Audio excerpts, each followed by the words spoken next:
Monsieur le maire, bonjour. Donc, un arrêté pour un port du casque obligatoire et des moyens réfléchissants pour trottinettes et vélos, un moyen d'inciter pour aller vers une loi? Oui, c'est une démarche que nous avons initiée suite à des incidents regrettables, des accidents regrettables qui font qu'aujourd'hui, on a dû prendre une mesure pour répondre à ces traumas importants que rencontrent bien évidemment les personnes qui sont renversées et qui n'ont pas de casque ou pas d'équipement réfléchissant en vélo ou en trottinette.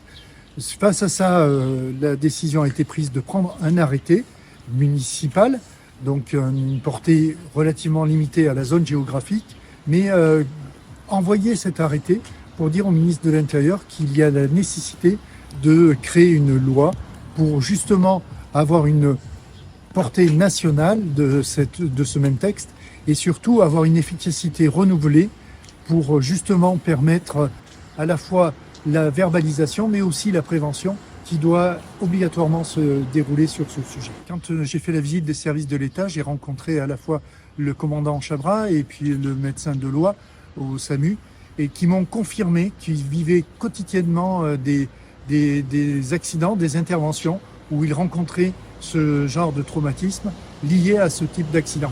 Donc ils ont confirmé qu'il y avait une nécessité à la fois de l'arrêté municipal, mais aussi de travailler à une loi plus générale et de portée nationale.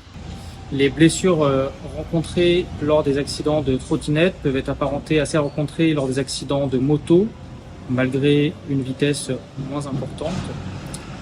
De fait, un patient victime d'un accident de trottinette sera malheureusement le plus souvent un patient polytraumatisé, dont la principale cause de décès sera le traumatisme crânien grave.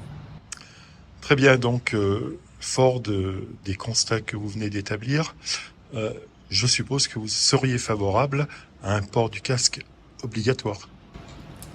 Absolument.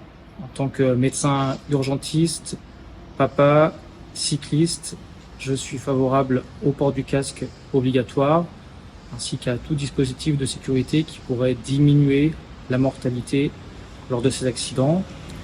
Intervenir sur un accident de trottinette ou de vélo et prendre en charge un patient grave, cela fait partie de notre travail, mais derrière les blouses et les uniformes des professionnels, il y a des êtres humains avec des émotions et dont la principale question après l'intervention est la suivante: est-ce que ce drame aurait pu être évité?